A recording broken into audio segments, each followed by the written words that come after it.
we've got news. Got news. About my Cleveland Browns. We've got an oblique problem.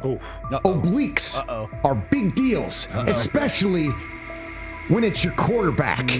Now, he might be fourth on the depth chart, but he was number one in the preseason game last week, and he did a great job. 138 yards, 2 touchdowns. Shedeur Sanders has an oblique injury. That is not good. I do not like this. I hate this because I want to see more reps for Shedeur Sanders. Shedeur Sanders, a projected breakout this season, has been sidelined unexpectedly. The Browns coaching staff confirmed an oblique injury significant enough to keep him out of all activity. No reps, no drills, no warm-ups. Concerns are rising about how this may affect his momentum and force adjustments to the team's plan. The focus now is his recovery timeline, the impact on his development, and the next steps for the quarterback depth chart. Browns rookie quarterback Shedeur Sanders injured his oblique during practice today, putting his status in doubt for Saturday's preseason game against the Eagles. He's the latest quarterback on Cleveland's roster who has dealt with a health issue, joining fellow rookie Dillon Gabriel and Kenny Pickett.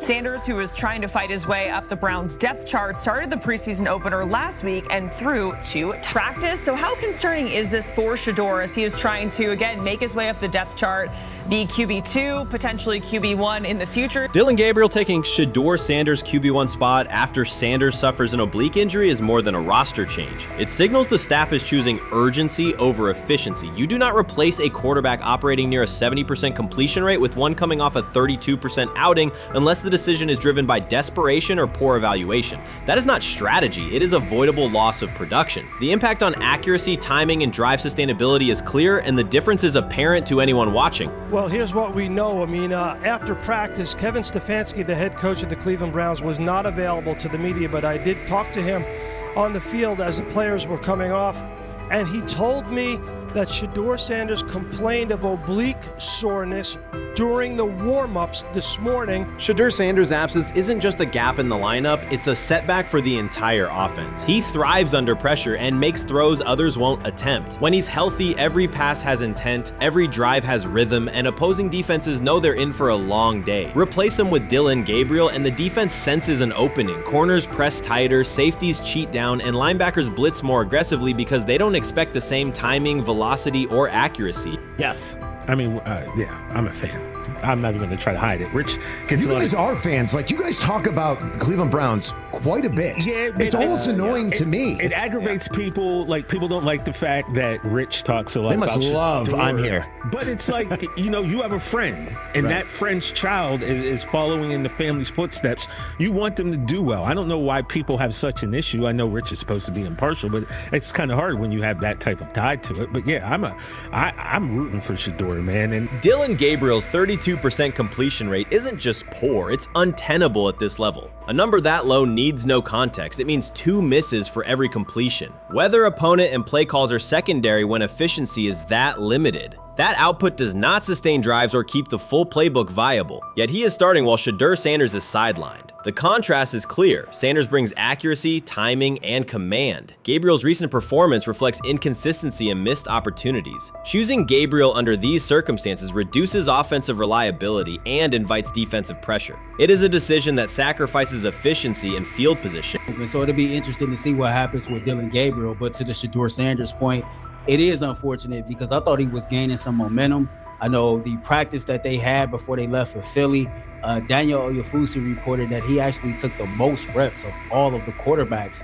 And that was the first time that had happened. It was the first time that he had went ahead of Dillon Gabriel, practicing with the twos, etc. So, like, coming off that stout performance against the Carolina Panthers, he was gaining momentum. If this were a clean evaluation, there would be no debate. Shedeur Sanders is the clear choice. He's accurate, composed, and consistent with a track record of high-level production. Dillon Gabriel remains a question mark, and not the kind that stresses defense. He's the kind that makes coaches consider leaning on the run to limit risk and protect field position. The reality is that injuries create openings for players who haven't earned them. Gabriel has stepped into QB1 while Sanders is out, but that reflects circumstance, not superiority. We don't know the severity of this oblique injury and whether it will even keep him out of Saturday's game against the Eagles. As for moving up the depth chart, I'm the Browns preseason sideline reporter. I was there Friday night when he burst onto the stage and set the NFL world buzzing. And yes, his demeanor was tremendous. His poise was tremendous.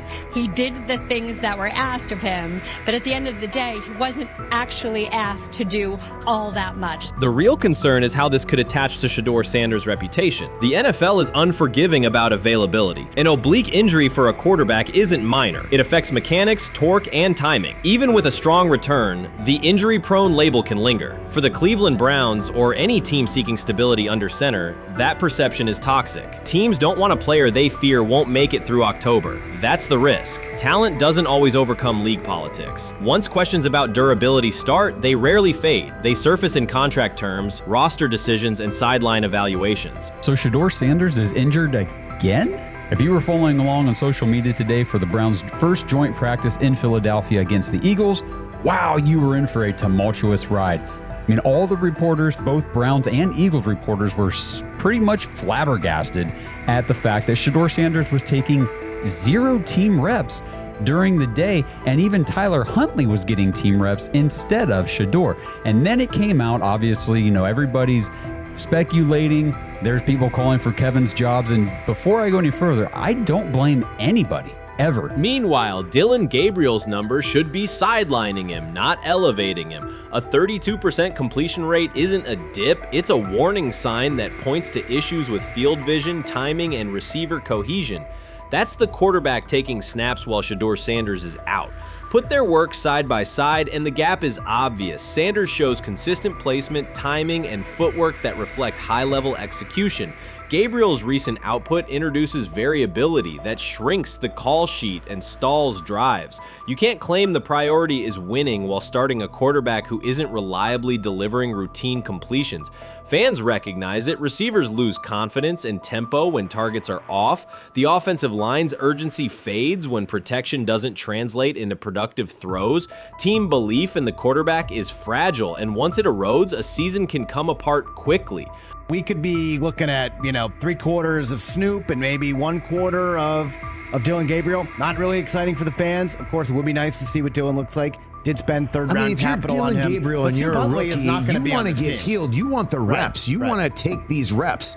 So what do you do to prepare yourself and get ready? Because, man, when rookies get injured, it's like these reps are so valuable. Yeah, sets them back a lot. We do have some video here. Mike Garafolo had some video of Jalen Hurts kind of helping Shedeur use his cart to get off the field here. Shedeur Sanders changes the entire equation. Shedeur is lighting it up in practice every day. You're not even a half bit curious to see what he could do with the ones. That makes no sense. And then on top of all of that, you got players going on podcasts and talking to people in the media saying this guy is really good. Like, this guy is legit. So even your peers respect you enough. How is it that the coaches can't see that? It always starts with the players, where the players like, hey, you see that? You seen that pass he threw? The Cleveland Browns were taken by surprise when quarterback Shedeur Sanders stepped in for first-team snaps, asserting control of the drill and instantly highlighting deficiencies across the rest of the room. His confident command forced coaches to pause practice clips, reevaluate progressions, and consider immediate adjustments to the depth chart. Within minutes, discussions spread throughout the facility and online forums as fans weighed what Sanders' showing means for the current starters. The organization now faces an urgent, data-driven decision on whether Sanders should move up permanently. Shedeur Sanders arrived at Browns practice, took several first-team reps, and the entire quarterback group immediately felt the pressure. Coaches erased the whiteboard and reviewed their plans. Staff members exchanged concerned comments, and observers began asking whether Sanders was positioned to assume a larger role. Tony, every year we see at least 1 to 2 teams.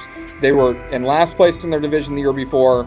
No one thought they'd be good, and then they were good. It almost seems like no one's even assuming the Browns can be that, but we see it happen every year. And I get the quarterback stuff, but correct me if I'm wrong, Tony. The Browns are trying to run the football, play good defense, not turn the ball over in the passing game, and try and take advantage when they can, correct? That's what they're trying to do. That was the 2020 offense. The Cleveland Browns are still searching for stability at quarterback. Deshaun Watson is yet to deliver consistent starter-level production that justifies his contract, and each game renews doubts about whether he can regain peak form. Behind him, rookie Dorian Thompson-Robinson shows promise but remains inexperienced and unpolished. Coaches are evaluating alternatives each week and may need to adjust the depth chart if progress stalls. The roster around them is built to contend now, so ongoing uncertainty under center is increasingly costly. As we talk about, we do believe in best player available. We do believe in positional value, and we didn't necessarily expect him to be available in the in the 5th round, and so we love adding competition to every position room and adding him to compete with the guys that are already in there. We felt like that was the appropriate thing to do. The Browns quarterback group is unsettled. Deshaun Watson has yet to provide the reliable, high-level play his contract demands, while rookie Dorian Thompson-Robinson remains promising but unpolished. Depth behind them consists mostly of veterans whose experience lies more in holding clipboards than leading offenses. The coaching staff needs an immediate answer, not a 3-year development project. Shedeur Sanders enters as that potential solution. At Colorado, he passed for more than 3,200 yards despite working behind one of college football's poorest offensive lines, consistently demonstrating poise, quick processing, and accurate ball placement under heavy pressure. Film shows steady reads and disciplined footwork, traits that offset concerns that his profile is built on family name or media attention. Cleveland viewed the signing as a low-risk, high-reward move. Early in camp, Sanders received a handful of first-team snaps intended merely as an evaluation. Those plays quickly changed practice tempo. The ball came out on time, receivers hit their landmarks, and the defense struggled to adjust. Coaches immediately expanded the review using phrases such as evaluate every option, an indication that the depth chart was no longer fixed. Watson sensed the scrutiny. Thompson-Robinson increased his urgency. Within minutes, competition in the quarterback room intensified. Sanders repeated that performance in subsequent sessions. His footwork remained clean, progression sharp, and throws firm and precise. Each strong rep forced staff to reassess the plan to keep him buried on the developmental track. The broader context magnifies the pressure. Cleveland's roster is built to contend now. Fans are weary of quarterback turnover, and the front office cannot afford another costly misstep under center. Around the league, rookie passers rarely wait multiple seasons anymore. Joe Burrow, Justin Herbert, CJ Stroud, and even late pick Brock Purdy established that precedent. If Watson opens the regular season and struggles, public calls for Sanders will grow, especially if the rookie flashes in preseason. Alternatively, another team could attempt to acquire him if Cleveland hesitates to elevate his role. Each scenario underscores the same reality. Sanders' emergence has turned a routine camp evaluation into a critical decision point for the franchise. And we saw Dillon Gabriel go 11-on-11 with the first team, Shedeur Sanders go 11-on-11 with the second unit. So that was really the big wrinkle today. Yes, and of course, it was the first time that we have seen Shedeur Sanders get any of those coveted 11-on-11 reps. Of course, again, it wasn't with the first team offense or against the first team defense, but it's progress. And that means that he's going in the right direction, that the arrow is pointing up. He's coming up the learning curve. So that's good for him. And I actually thought just overall, he had a better day than Dillon had today. He completed more passes. He was more on point. In fact, in that 11-on-11 period, he threw a near touchdown. Desperation can push franchises toward aggressive decisions, especially when their quarterback options appear unconvincing or outdated. One scenario now emerging is that Sanders earns enough confidence to take full preseason reps with the starters, forcing Cleveland to revisit a depth chart it believed was settled at the beginning of July. His practices demonstrate that the excitement around him is grounded in measurable performance. Accurate, high-velocity passes against first-team defenses, and confident command of the huddle. Each strong outing also heightens league-wide interest. Rival scouts adjust evaluations, and general managers revisit their notes, aware that a viable young quarterback may soon become available. Inside the facility, the personnel staff must balance short-term results with long-term roster planning, knowing that an early move could reshape salary cap allocations and locker room dynamics. The pressure on Watson and Thompson-Robinson escalates accordingly. Both must produce visible progress to maintain their current roles. Cleveland's recent history shows how quickly promising quarterback situations can devolve into controversy. The franchise has turned potential breakthroughs into organizational turmoil before, so observers remain cautious about how this competition will unfold. I'm about to unleash about Shedeur Sanders. I just watched what happened to Shedeur Sanders in the Cleveland Browns' third and final preseason game. And I'm outraged I'm sickened and I'm saddened by the way Shedeur continues to be treated in the National Football League.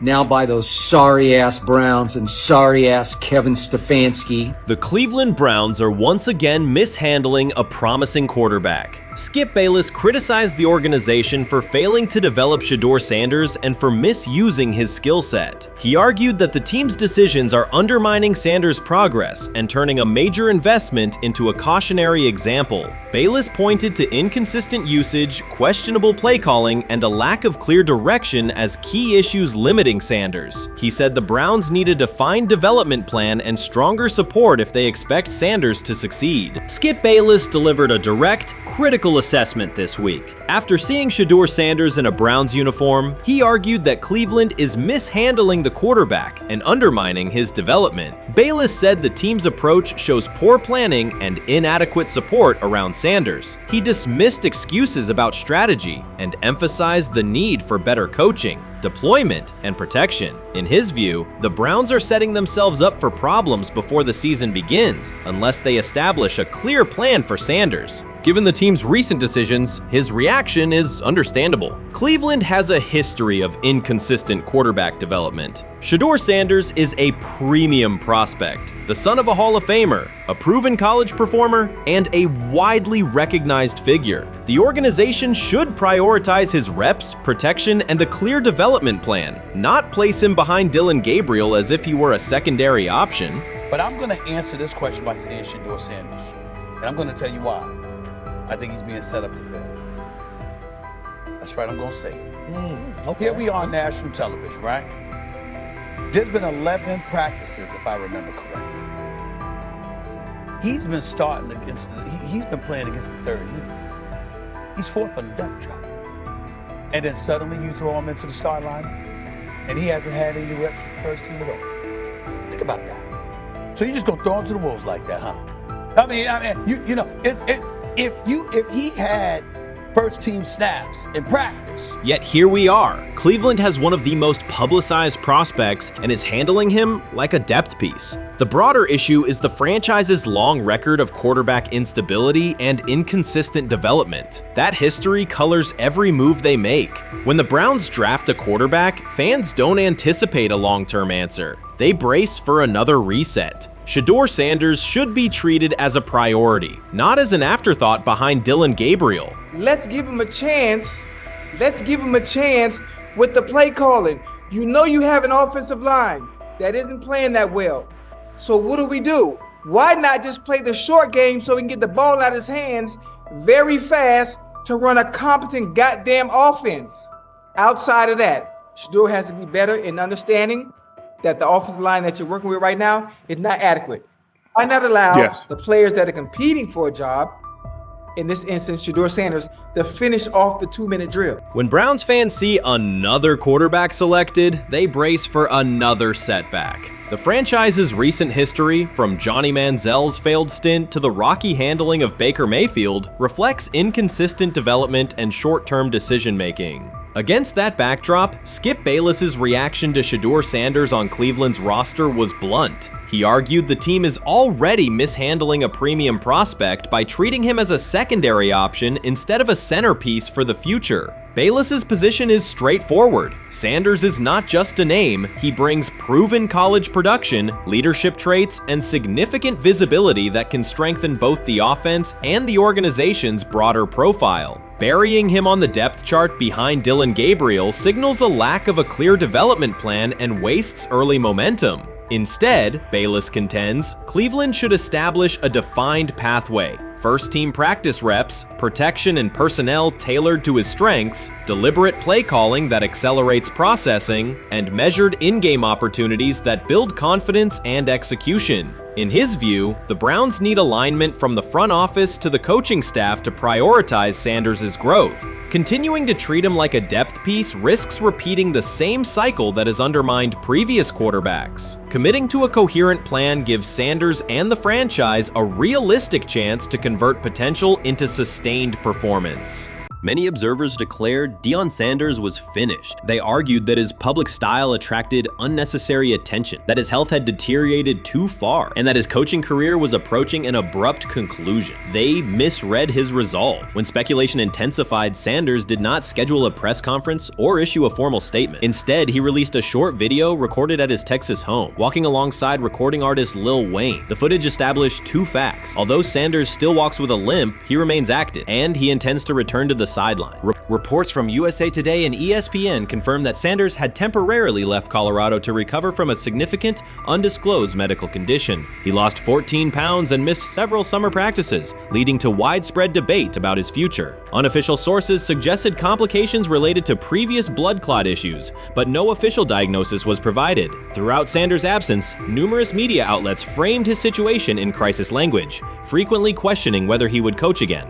By comparison, when coaches such as Lincoln Riley paused their duties for health or family reasons, coverage emphasized understanding and patience, an imbalance that reflects a common difference in how high-profile black coaches are treated. Sanders' silence was not a retreat, it was a period of recovery. During rehabilitation, he relied on family, faith, and trusted colleagues, yet stayed connected to his program through brief online updates. The video with Lil Wayne demonstrated that he retained strong support from influential friends, countering narratives that portrayed him as isolated or on the verge of retirement. The visual evidence showed that his setback is temporary, and that he remains determined to lead Colorado into the forthcoming season. Since accepting the Colorado position, Sanders has dramatically elevated the program's national standing. He first drew national attention to Jackson State and the broader HBCU football landscape, then moved to Boulder and transformed a one-win team into a central storyline in college athletics. His approach, combining hip-hop culture, direct communication, and open expressions of faith, has challenged conventional expectations for head coach behavior. Each step forward has been met with heightened scrutiny. His time at Jackson State was labeled a publicity stunt, his departure for Colorado was framed as abandoning HBCU culture, and his social media presence has been cast as distraction from traditional coaching responsibility. Critics often magnify Sanders' missteps and question his motives, while comparable actions by other coaches receive neutral or sympathetic coverage. Showings of enthusiasm from Brett Favre and disciplinary intensity from Nick Saban are celebrated as competitive passion, yet Sanders' displays of confidence are frequently labeled arrogance. The discrepancy illustrates deeper biases rather than differences in performance. Sanders' success challenges entrenched expectations of how a college football leader should look, speak, and act, especially a black coach who refuses to downplay his identity. During his convalescence, Sanders maintained close communication with his staff and athletes, reinforcing the standards he had established: discipline, accountability, and belief. The program's daily messaging continued to emphasize preparation and resilience, signaling that Sanders' influence persists even when he is away from campus. Athletes echoed his mantras during workouts, confirming that his leadership extends beyond physical presence. Sanders acknowledges the seriousness of his medical challenge, but has refused to let it define him. He has publicly discussed leaning on scripture and prayer, explaining that his purpose as a mentor, father, and coach extends beyond personal adversity. In that context, the video of him walking in the Texas sun was less a strategic media effort than a straightforward demonstration of continued commitment to his team and mission. Colorado still requires Sanders' vision. Prior to his arrival, attendance was low, national media attention was minimal, and recruiting momentum had stalled. Sanders' leadership brought renewed energy, authentic identity, and higher standards of accountability. Players who previously lacked representation in college football leadership found a coach who shares, affirms, and elevates their cultural background. Sanders supplements conventional coaching priorities, scheme, fundamentals, and execution with empowerment initiatives that cultivate self-confidence and authenticity. As preseason camp approaches, Sanders intends to resume full involvement, even if medical recovery remains ongoing. His presence is expected to restore on-site leadership, stabilize the locker room, and direct media coverage toward on-field progress. For Sanders, the objective extends beyond compiling wins. It includes completing a cultural transformation that expands how success and leadership are defined in modern college football. Those who predict his decline overlook the underlying traits, faith, perseverance, and purpose that have supported Sanders throughout his career. Doubts, rumors, and disproportionate scrutiny have followed him from playing days into coaching, and he has consistently responded with results. His current health setback is another obstacle, not a conclusion. The broader initiative he leads, centered on authenticity, opportunity, and high standards, continues. When Sanders returns to the sideline, it will mark the next stage of a movement he has guided from Jackson State to Boulder. The recent period of quiet has been strategic rather than passive. Instead of defending himself in daily briefings, Sanders focused on rehabilitation, remote program oversight, and family support. Each brief social media message reinforced a consistent theme: faith and preparation. He has articulated gratitude for medical professionals and has reiterated that his mission at Colorado is unfinished. His public references to scripture have been direct but measured, aligning with his long-standing practice of integrating faith into leadership. By walking through his ranch with Lil Wayne, Sanders signaled continuity. The clip underscored that influential supporters remain engaged, that Sanders' broader network values his vision, and that he remains capable of navigating physical challenges. The visible limp was not evidence of imminent retirement. Rather, it documented the reality of ongoing recovery and the resilience with which he approaches each obstacle. Colorado's athletic administration and football staff continue to affirm Sanders' program direction. Recruitment communications cite his established record in fostering cultural relevance and national exposure. Prospective athletes respond to a coach who presents a transparent path to development, both on and off the field. Current players refer to Sanders' coaching points with clarity, citing specific drills and expectations that remain unchanged during his absence. These indicators demonstrate that the core structures Sanders implemented are functioning, and that his return will be an amplification, not a restart. Criticism regarding Sanders' public persona often conflates media style with coaching substance. Analysis from opponents suggests that social media engagement dilutes football preparation, yet Sanders' staffs emphasize time management and delegation. Defensive and offensive coordinators handle in-game adjustments, while Sanders directs overall culture, recruitment, and leadership. He has articulated that visibility serves to amplify program accomplishments and enhance player opportunities, not replace strategic football planning. Some commentary has attempted to reframe Sanders' health issue as evidence that his coaching model is unsustainable. The argument ignores the documented health challenges faced by numerous coaches across levels of competition. For example, college coaches recovering from heart procedures or joint replacements have returned to successful seasons after appropriate medical clearance. Sanders' case follows a comparable trajectory. Medical complications require temporary separation, structured rehabilitation is prioritized, and a managed return is planned. Institutional medical protocols at Colorado dictate clearance requirements. Sanders will meet those before resuming full sideline duties. Colorado's players have expressed public confidence in Sanders' eventual return, citing regular virtual check-ins and continued accountability. Several athletes noted that positional meetings included recorded messages from Sanders reinforcing tactical goals and personal discipline. These details confirm that Sanders has remained actively engaged, albeit remotely, and that team culture remains aligned with his principles. Looking ahead, Colorado's schedule will attract national attention, both for on-field competitiveness and the storyline of Sanders' comeback. Analysts will evaluate how quickly he reestablishes day-to-day rhythm and whether his physical limitations influence practice oversight. Internal planning accommodates gradual escalation of responsibilities, with medical staff and strength and conditioning personnel contributing to phase reintegration.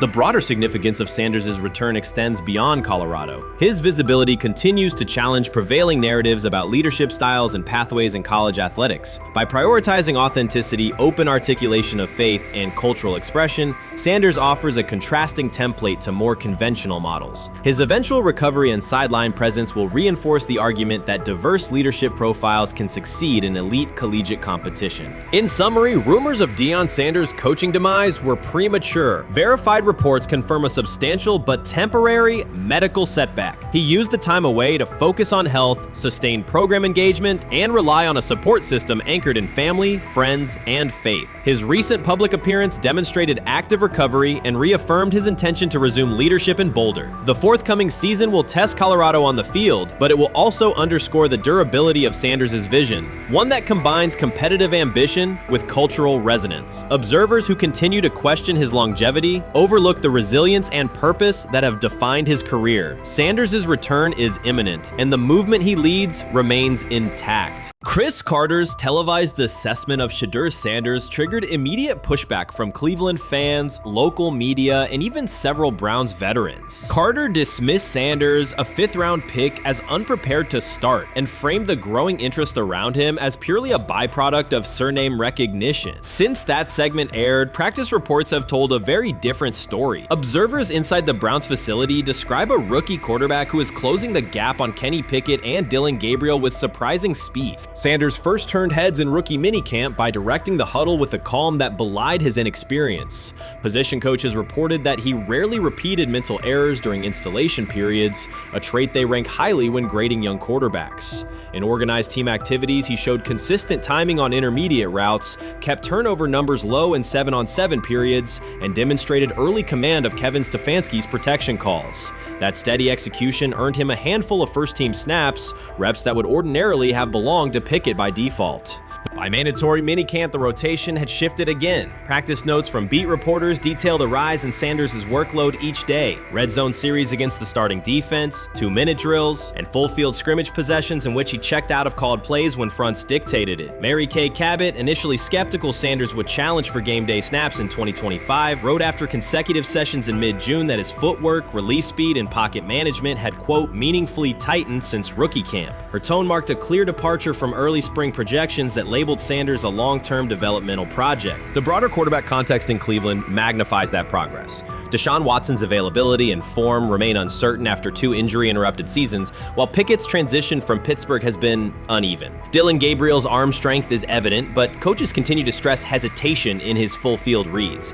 Against that backdrop, Sanders' quick decision-making and mechanical efficiency have begun to look less like a pleasant surprise and more like the roster's most reliable short-term plan. Inside the locker room, acceptance has followed performance. Wide receivers cite Sanders' ball placement on outbreaking routes, noting that the ball routinely arrives on the upfield shoulder, a small but essential detail that allows for yards after the catch. Offensive linemen appreciate his pocket awareness. Joel Bitonio remarked privately that Sanders slides up instead of bailing when edge pressure flashes. Defensive backs say his eye discipline forces them to hold coverage longer than they expected against a rookie. Such cross-positional respect develops only when day-to-day tape shows tangible improvement. The reaction to Carter's critique highlights a recurring double standard applied to young black quarterbacks. Traits celebrated as swagger or confidence in other players were labeled arrogance when associated with Sanders, yet the quarterback himself has not responded publicly. There have been no subtle social media jabs, no mention of critics and interviews, only repeated references to competing for every rep and learning from veterans. That measured approach, combined with hard evidence from practice, has softened earlier doubts among coaches who prioritize demeanor as much as arm talent. Within the coaching staff, the discussion now centers on readiness thresholds. Stefanski's scheme relies heavily on quick rhythm throws, defined reads, and disciplined pocket movement. Those requirements align with Sanders' strengths: a compact release, willingness to target the middle of the field, and instinctive timing on RPO concepts carried over from his college tape. Staffers reviewing cut-ups from joint practices note that his internal clock already approximates NFL speed, a metric they did not expect to see until mid-season at best. If that trajectory continues through preseason games, the Browns face a consequential decision. Starting a 5th-round rookie 6 weeks after training camp opens would unsettle salary cap assumptions, depth chart politics, and external perceptions of organizational stability. Yet the internal mandate remains clear: the most prepared quarterback will play. That standard places Sanders in genuine contention because every practice metric used to grade readiness, turnover ratio, red zone efficiency, third down conversion rate has trended in his favor since early June. The organizational stakes are considerable. Cleveland has cycled through starting quarterbacks at a startling pace over the past decade, shifting from first-round investments like Baker Mayfield to high-cost gambles such as Watson, each move packaged as the long-awaited solution. A rookie chosen outside the first 100 picks ascending to the top of the depth chart would challenge long-held league assumptions about draft pedigree and opportunity.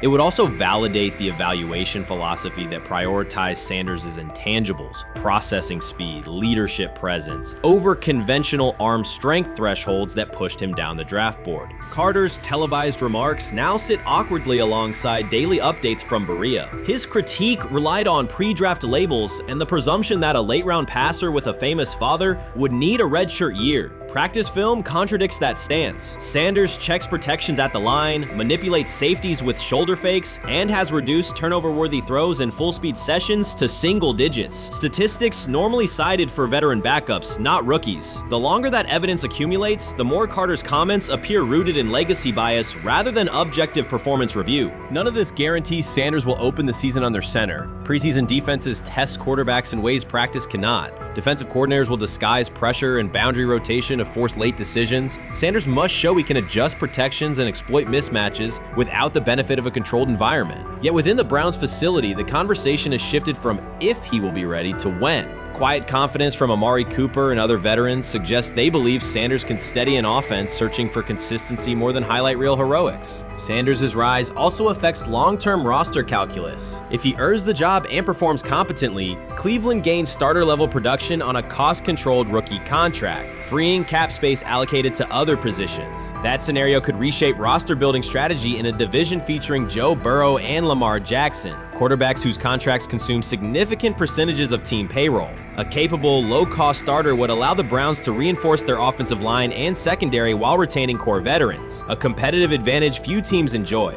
For now, the focal point remains daily improvement. Sanders continues to arrive before sunrise, reviewing the previous day's install with the quarterback coach, then staying after practice to throw on-air routes with receivers low on the depth chart. Coaches track those habits closely because consistent routine underpins performance when adversity strikes in live games. Each incremental gain strengthens the argument that readiness depends on preparation and aptitude, not draft slot. Carter's segment reminded the league how quickly assessments can become outdated when they lean on perception over evidence. Sanders' steady climb up the depth chart underscores the counterpoint. In the NFL, tape is the final arbiter. Should Sanders translate practice efficiency to preseason success, the Browns may discover that the solution to their long-standing quarterback riddle arrived quietly in the 5th round, carrying little more than confidence and a willingness to work. I view things as I got time. I got time to be able to grow and mature, and be able to understand the ins and outs of the defenses and be able to get the good insight from the vets in the room. So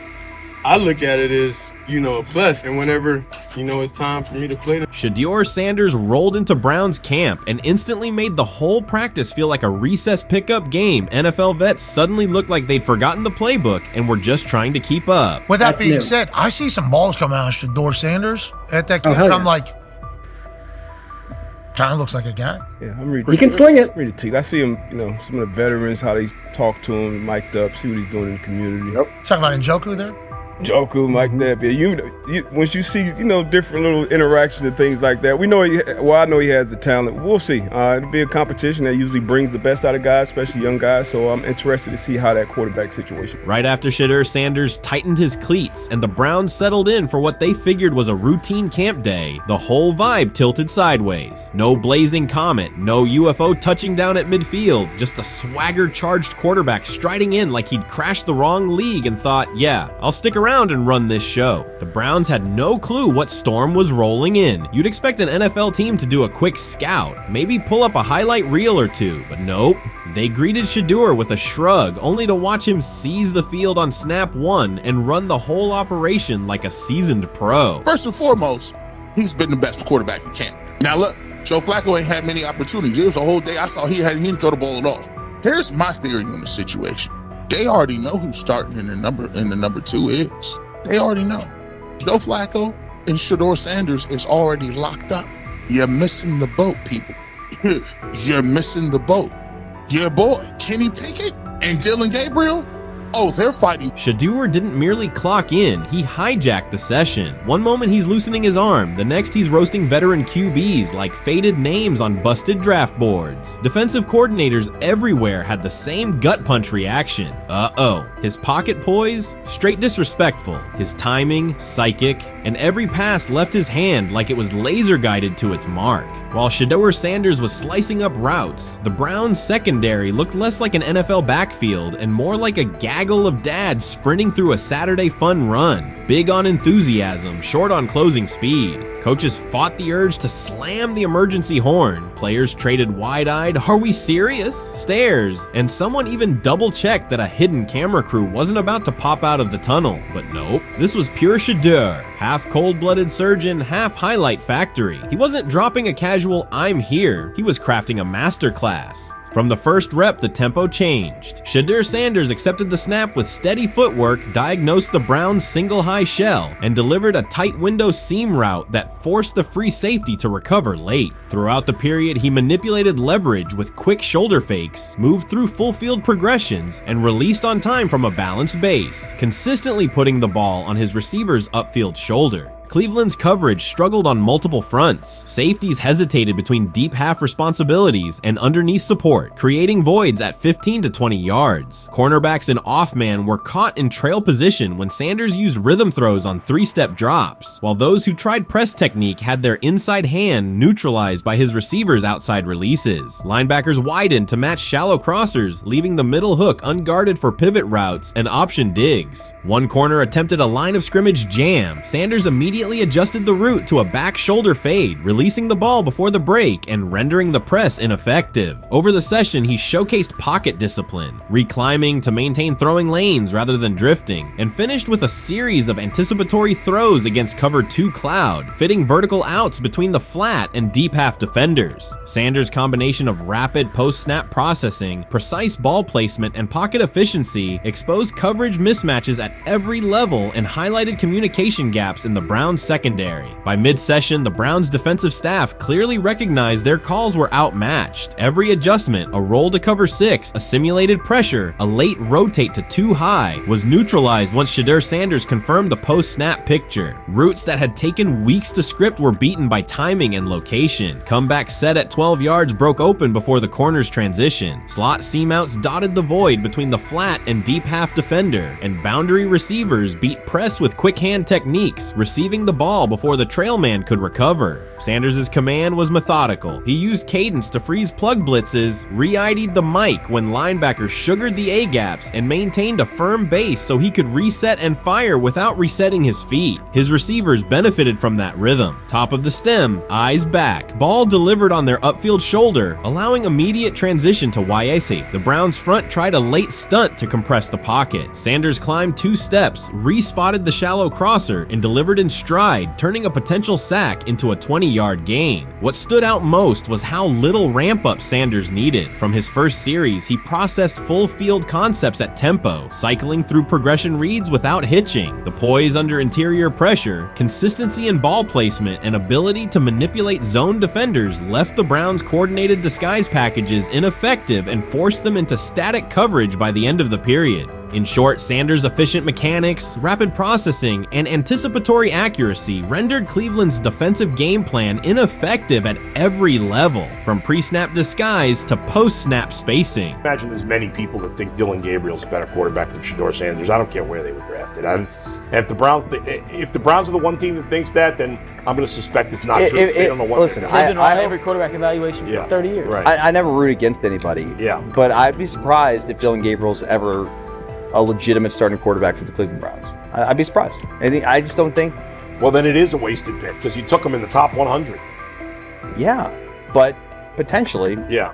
May get away with it because of Shedeur. An edge rusher chirped at Shedeur Sanders between snaps, hoping to shake his rhythm. On the very next play, Sanders answered with a 30-yard laser, a deep dig from the boundary side that split the single high safety and the trailing corner. He hit the top of a 5-step drop, kept a firm base, and delivered on time to the receiver's outside shoulder, turning what should have been a routine rep into a sudden change explosive. From that moment on, every coverage wrinkle the Browns tried, rotating from cover 3 to quarter half, flashing a Tampa 2 shell, mugging both A-gaps, was met with a precise counter. When corners pressed, Sanders adjusted the route to a back shoulder fade. When safeties widened, he checked to a glance post. When linebackers bailed, he found the running back on a delayed option out of the backfield. Even late simulated pressures couldn't move him off his spot. He simply climbed, reset his feet, and fired. As Cleveland's defenders rotated through checks, Sanders manipulated them with cadence and eye discipline. He froze weak side safeties plays long enough to create intermediate windows, then feathered the ball into those lanes before help could arrive. When the Browns finally dropped 7 and matched every route, Sanders tucked the ball and converted 2 separate 3rd and 6 situations on the ground, reminding everyone that his mobility is as calculated as his arm. By the end of the session, the defensive coordinator's call sheet looked obsolete. Sanders had neutralized blitz looks, exposed spacing issues in zone, and forced the unit into static base coverage just to survive the period. It wasn't a camp drill anymore. It was a clinic on timing, processing speed, and controlled aggression, delivered snap after snap by a quarterback who never needed a warm-up lap to own the field. They never planned on taking him. The problem is,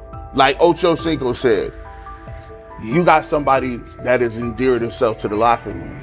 And guess what? The difference between him and Tim Tebow, the biggest one, is he can play. He can throw the ball. Tim Tebow running around being an H-back, he can throw the ball. And he's done everything he needs to do. He ain't saying nothing. He ain't rocking the boat. He ain't mad about the reps. He ain't mad about none of that. All the people out there want to see is this, like Tyler said earlier.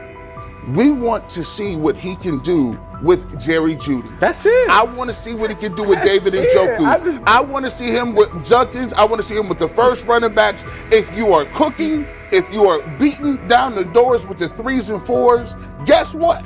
You deserve more. From the first team period on, Cleveland's secondary looked a step slow. A deep third safety hesitated on a post-snap rotation, leaving Shedeur Sanders free to climb the pocket and fire a 22-yard out that arrived before the defender could plant and drive. The supporting cast around him, players fighting for roster spots, not Pro Bowl invites, benefited from his command. Sanders used tempo to control the defensive front, altered protections at the line, and located throwing lanes so quickly that one receiver didn't register the catch until he crossed the goal line. As the Browns tried new personnel groups, coverage busts multiplied. Starters slipped out for hamstring stretches while rookies rotated in, only to find the ball arriving on their blind side before they'd completed a midpoint squeeze. On a later 3rd and long, Cleveland finally closed the interior rush lanes, compressing the pocket with 3 defenders. Sanders pivoted through the traffic, stepped into a narrow escape window, and, without resetting his shoulders, whipped a no-look pass to the boundary curl for a fresh set of downs. The throw turned a potential sack into an explosive play and left the coaching staff scrambling for answers. The people who are fascinated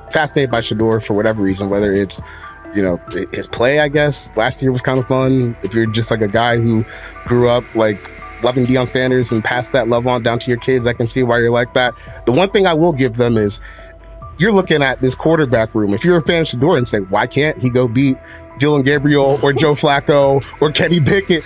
So I do understand that part of it, right? Because why not? Why couldn't he be a Brown starter in October or November? That looks like a quarterback room where everyone will get a chance to start. While much of the NFL community attended the ESPYs in Los Angeles, Shedeur Sanders spent the day in Cleveland with families recovering from a residential explosion. He did not seek cameras or a red carpet appearance. He chose to be present in a neighborhood working through loss. Weeks earlier, an explosion at the Rainbow Terrace Apartments in the Garden Valley neighborhood displaced more than 100 residents. Local officials reported that 42 families were left without housing. A father suffered burns over most of his body and remained in a coma. His 2 young children were hospitalized in critical condition. The damage extended beyond structures. Families lost possessions, stability, and routine. Cleveland City Council member Richard A. Starr described the moment as a family fighting for its future. Outside of local reporting, national attention was limited. Sanders decided to go to the site, meet residents, and help organize a day focused on relief and connection.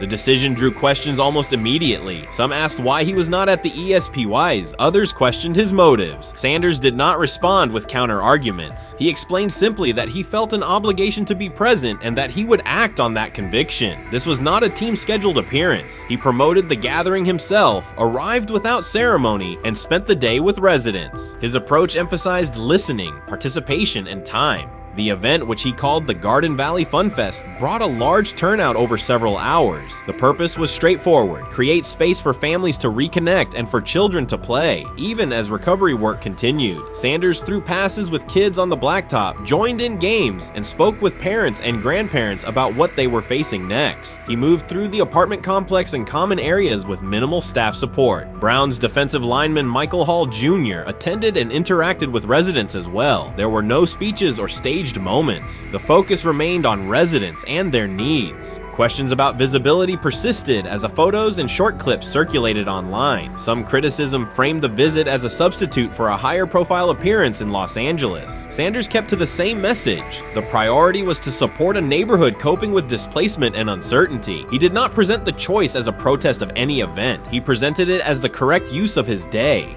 When local media asked about his intent, Sanders said his goal was to provide families with a day of enjoyment and a reminder of community. He added that financial support can help, but that showing up in person also matters. Standing with people, listening to them directly, and offering time. The statement matched the structure of the day. He stayed on site, remained accessible, and left the focus on residents rather than on himself. The timeline mattered to him as training camp approached. Sanders did not connect the visit to his role on the depth chart or his draft position. He kept references to football confined to preparation, learning the playbook, protections, cadence, and timing, seeking guidance from veterans, including Joe Flacco, and staying ready for opportunities when they come. He has repeated that he has time to grow and intends to use it to learn the system and earn trust. The visit did not alter those priorities. He returned to his regular schedule the next day. Since arriving in Cleveland, Sanders has treated community work as part of his responsibilities. Before his jersey went on sale, he visited schools, including John Marshall High School, speaking with students about goals, accountability, and effort. He set public objectives confidently, such as long-term aspirations for the franchise, but paired them with routine work in the building, meetings in stall, film, and on-field reps. The day at Rainbow Terrace fit that pattern. Identify a need, show up, contribute, and avoid unnecessary attention. For residents, the Fun Fest provided a brief reprieve from ongoing challenges: housing transitions, school logistics, medical appointments, and the paperwork that follows an emergency. For teammates and staff who observed, it was an example of a rookie investing time locally without seeking a headline. For Sanders, it reinforced how he plans to operate in Cleveland: be consistent, be present, and let action speak. The setting at Rainbow Terrace underscored the scale of recovery ahead.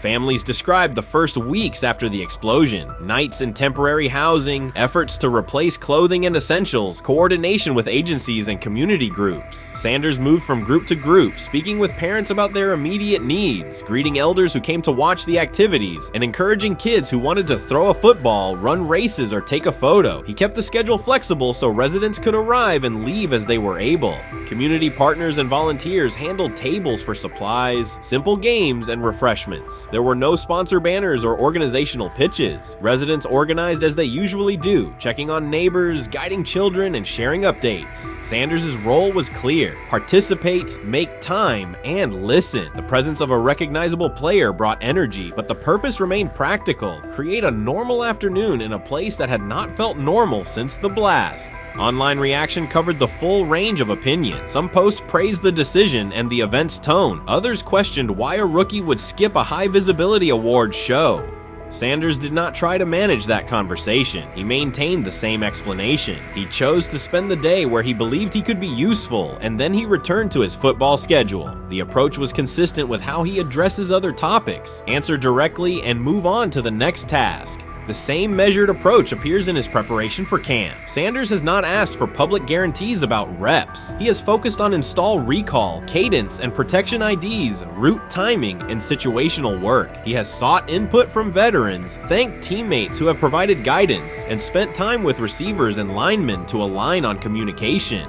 Coaches have emphasized that the quarterback competition is a process, and Sanders has accepted that framework. His emphasis remains on readiness. None of this overshadows the experience and resumes of other players on the roster. It does provide a clearer picture of how Sanders operates as a professional. He separates off-field actions from promotional efforts. He keeps football preparation focused on what he can control. He communicates with teammates across position groups so that timing and expectations are shared. He does not try to steer attention in his favor. He tries to make steady progress. The day in Garden Valley was one example. He arrived without a speech, stayed for hours, and left without an announcement. He did not ask for recognition. He offered time. Residents responded in kind. Kids lined up for catches and races. Parents and grandparents asked about camp and wished him well, and neighbors coordinated rides and schedules around the event. The atmosphere felt like a neighborhood gathering, not a media production. Local leaders who were present or who spoke later emphasized that recovery will take months. Families will continue continue to navigate housing, healthcare, and daily logistics. Events like the Fun Fest do not resolve those issues, but they help sustain community connections and morale. Sanders' contribution was to create a space for that to happen and to treat the day with the same seriousness he applies to practice, plan, execute, and keep the focus where it belongs. As the preseason approaches, Sanders will continue to compete for opportunities on the field. He has said he will be prepared when called upon, and that he understands the importance of mastering details before focusing on outcomes. The organization will make decisions based on evaluation, and he will accept the results while continuing to improve.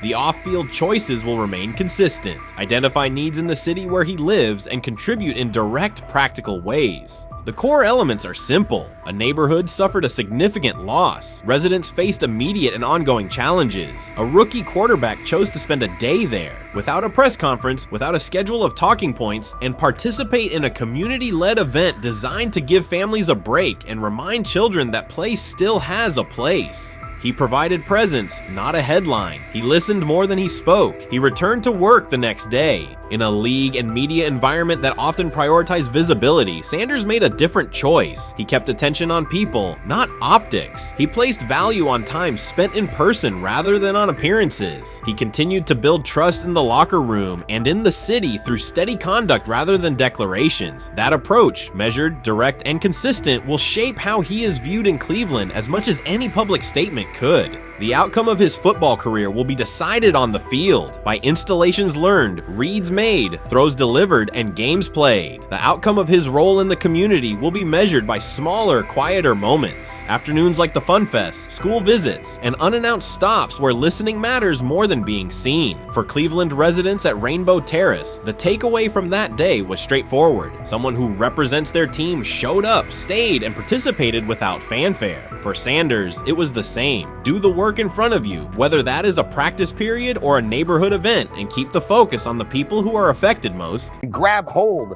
of the starting job. Yes, but I don't think we're going to know which one until we get deep into August. Now, I think, we tracked the reps everybody was getting at practice throughout the OTAs and minicamp.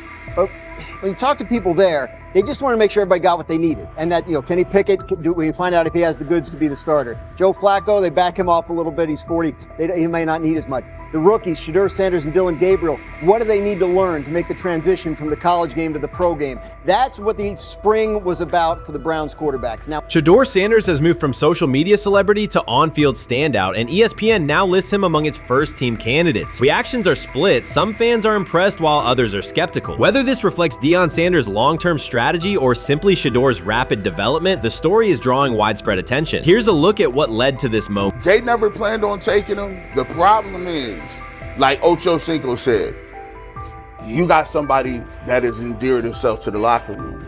And guess what? The difference between him and Tim Tebow, the biggest one, is he can play. He can throw the ball. Tim Tebow running around being an H-back. He can throw the ball. And he's done everything he needs to do. He ain't saying nothing. He ain't rocking the boat. He ain't mad about the reps. He ain't mad about none of that. All the people out there want to see is this, like Tyvis said earlier. We want to see what he can do with Jerry Jeudy. Online reactions are sharply divided. Some fans strongly support Sanders, while others argue he is overrated. Traditional analysts cite statistics and claim his recognition comes mainly from his father's name. Sanders supporters are actively celebrating his rise and already predicting a future NFL career. Sports media outlets have made his candidacy a central topic of debate. The discussion now extends beyond statistics and victories to include his marketability, public image, and on-field presence. Sorry, is Shedeur Sanders going to get a chance to win this job? Do you believe he gets a legit shot to win this job? Listen, I think, first of all, the action's going to really start in training camp. Like, forget all the OTA stuff. You don't win a job in OTA. The real action starts in training camp. And just like Shedeur said, during the mini camp, when it's time to take your reps, you got to make the most of it. Because I think early on, there's going to be a lot. Remember, Joe Flacco didn't hardly practice in OTAs and mini camps because they were giving the young guys. Right. So when he gets his opportunity, he's going to have to make the most of it. Analysts are closely reviewing game footage to evaluate Sanders' decisions and mechanics, while others examine his social media activity to see how he balances content creation with quarterback duty. Shedeur Sanders' placement on ESPN's early first-team list has taken over the college football conversation. Supporters circulate his highlights and argue that his on-field production and leadership justify the honor. Skeptics claim the recognition relies too heavily on his family name and question whether his resume is strong enough for first-team status. Analysts are rewatching game footage to assess his reads, accuracy, and pocket presence, while others examine how he balances a high-profile social media presence with quarterback responsibilities. The debate has pushed other storylines, such as conference realignment and NIL issues, into the background, leaving fans and commentators focused on Sanders' performance, marketability, and overall impact on the sport. I'll keep saying it. I believe Shedeur Sanders should play more games than any other quarterback on this roster this year, because he's the only guy that I look at and say they might have something here. Because I'm telling you right now, they left night one of the draft saying we are taking our quarterback next year. So it's on Shedeur or Dylan or Kenny, probably not Joe, to change their mind. To change their mind. But you got to find out. You gotta find out. Opinions differ on whether Sanders is benefiting from his family name or simply showing real progress, but the attention is undeniable. Social media is flooded with edited images elevating him to legendary status. Critics argue the first-team nod is driven by hype and marketability, while supporters point to his flashes of strong arm talent, field vision, and decision-making. Regardless of motive, the announcement has dominated the football news cycle and intensified debate over how much of his rise is performance-based versus media-driven. Highlight reels rarely show Sanders' turnovers, late-game mistakes, or inconsistent stretches. Being named to a first-team watch list suggests sustained dominance, something Sanders has displayed only in flashes. His selection appears driven as much by brand recognition and media appeal as by performance. ESPN's decision has intensified debate. Data-driven critics post statistics that question his resume, while passionate supporters predict awards and future NFL success. Commentators recall a time when first-team consideration required years of proven excellence. Yet many fans already see the announcement as confirmation that Sanders is on track for major college football honors. Shedeur Sanders has earned first-team reps when training camp commences later in July. I'm not saying like he's the first guy up when you do 11 on 11s day 1, 2, 3, 4, 5 at training camp. I'm not necessarily saying that, but he's the one quarterback that we didn't get a chance to see take reps with the ones. But I think Shedeur has a chance to like make this conversation interesting if he gets those reps with the ones and he has the same success that he did with the 2s, the 3s, and the 4s. I have confidence he can show you something, but I got to see it. We all got to see it before we can actually judge that. Some believe Deion Sanders is already preparing for an award ceremony, while others are furious, threatening to protest ESPN's credibility over Shedeur's first-team mention. Critics argue that honoring Sanders without a full season of elite play undermines college football standards. Supporters insist his performance and profile justify the recognition. The debate reflects a broader clash between traditional merit-based evaluation and modern brand-driven visibility. In today's landscape, first-team consideration is no longer only about statistics. It also involves marketability and audience engagement. Whether welcomed or rejected, Sanders commands attention and embodies the sport's shift toward both performance and personal brand. When he led college football in completion percentage and he threw almost 40 touchdowns for over 4,000 yards, how tall was he? Because they make it seem like he shrunk all of a sudden, RC. Oh, how lively was his arm? Because all I know is somebody did that. Somebody threw for over 4,000 yards, somebody threw for almost 40 touchdowns, and somebody led college football in completion percentage. Now, I'm trying to figure out, what I try to figure out all the time, Mel, is how a guy that hadn't played football in almost 5 months. Shannon Sharpe has publicly defended Shedeur Sanders and criticized those questioning him. Sanders has earned higher recognition and some fans are responding negatively. Although there's debate about whether he belongs on a second-team list, Sharpe maintains that Sanders' career is clearly ascending. Reactions on social media are mixed. Some users are angry, others are surprised, and a few say they anticipated this result. The conversation remains active. When reports confirmed that Shedeur Sanders had been elevated from second team to near top-tier status, Shannon Sharpe issued an emphatic response. He delivered a detailed rebuttal to critics, underscoring why Sanders deserved the promotion and directly challenging those who doubted the decision. I don't think that he was underprepared during these meetings. I don't believe any of these stories that he showed up arrogant and that he was bombing his interviews. I mean, you watch the film, he's on time, he's on point. You watch his interviews, he answers like a 10-year NFL veteran. Like, he's clearly dominating OTAs. It's every single day there's a new report of how well he's doing for the Browns in OTAs. And I mean, you can say what you want, it's just OTAs. Okay, if that's your new narrative, then he's doing exactly what he needs to be doing. He's on point, he's on time, he's getting the respect of his teammates, and he's making plays. So we're gonna see years down the line, something's gonna come out that I don't know what exactly it was, but something will come out. Critics have been waiting for an opportunity to dismiss Sanders. They labeled him overrated, accused him of benefiting from nepotism, and claimed his profile came only from his last name and polished image. Within their own echo chamber, they cited every game in which he fell short of huge passing numbers as validation of their doubts. Since Sanders has begun receiving formal recognition, criticism has escalated. A wave of self-appointed analysts is dissecting his throwing mechanics and team role, and many online commentators now argue that his promotion reflects deeper problems within the sport. Shannon Sharpe rejected each criticism directed at Shedeur Sanders. During the broadcast, he turned a routine segment into a detailed examination, acting as presenter, interrogator, and fact-checker. Sharpe walked viewers through game film, season statistics, and scouting reports to show why Sanders merited his recent promotion. Whenever a panelist claimed Sanders had not earned the role, Sharpe countered with completion percentages, efficiency ratings under pressure, and documented late-game drives that changed outcomes. He stressed that the backlash was driven less by on-field evidence and more by reluctance to revise earlier opinions. Sharpe argued that critics were upset not because Sanders lacked qualifications, but because his progress contradicted their initial narrative. By the end of the discussion, Sharpe had moved past simple defense and reframed Sanders as a clear example of performance-based advancement, demonstrating that early predictions can be wrong. Never heard of no Dylan Gabriel or Tyler Shock. What the hell is that? So how is Shedeur Sanders going behind them? I'll tell you how. Collusion. 4 different times they passed on him. How the hell does that happen? 4 rounds. It doesn't happen to a quarterback. We've never seen anything like this before.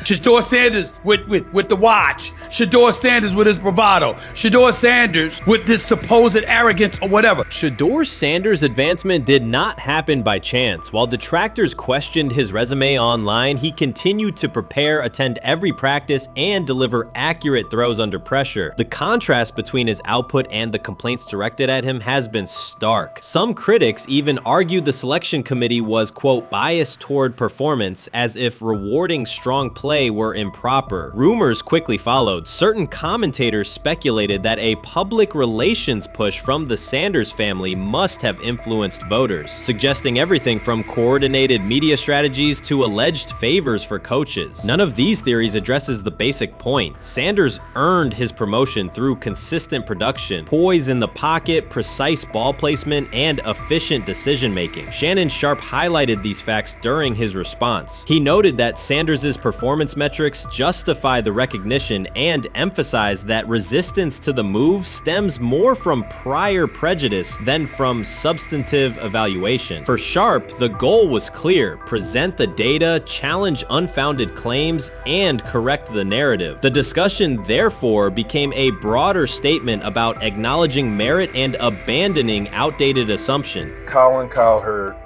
defend college basketball coaches who have gotten a DUI, come to their defense and say they didn't need to be fired, that they deserve a second chance.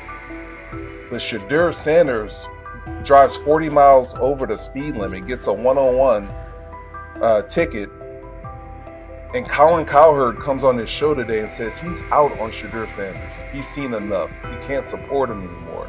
He can't be in the Shedeur Sanders camp because of the speeding ticket. Shannon Sharpe addressed commentators who portray constant doubt as expertise. Those who discount strong performances with "we'll see" but declare bust after a single mistake. He noted their belief that progress only counts if an athlete visibly struggles. Sharpe's response was methodical rather than emotional. He presented evidence, cited statistics, and calmly refuted each claim. Following his remarks, several critics began revising or deleting earlier posts, recasting themselves as longtime supporters of Shedeur Sanders despite having questioned him for months. Sharpe insists on accountability, naming specific individuals and dates while requesting public acknowledgement of prior errors. He argues that analysts cannot spend months undermining a player's potential and then quietly adopt a supportive stance once the athlete succeeds. These are serious, big-time, top-of-the-line playmakers that they have. If you can go 45-42 in the fourth quarter because your quarterback set the school record with 510 yards passing.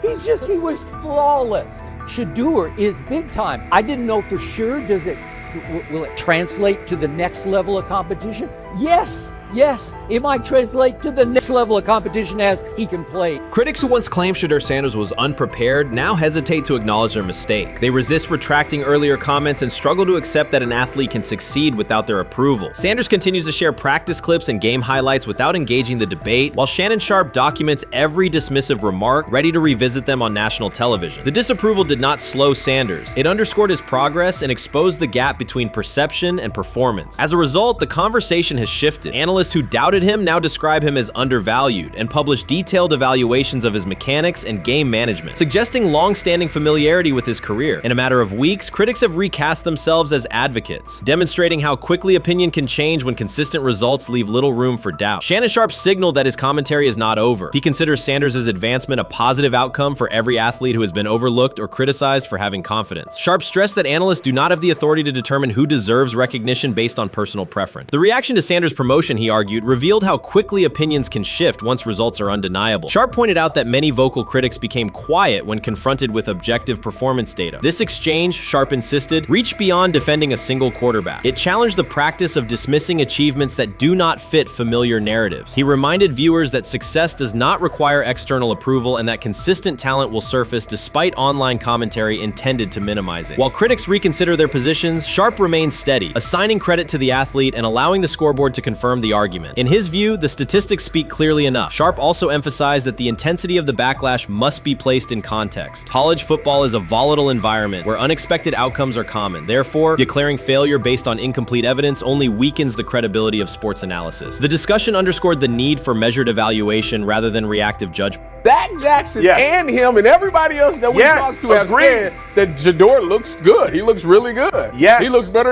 And we got Zach that say Dylan Gabriel ain't even an NFL quarterback.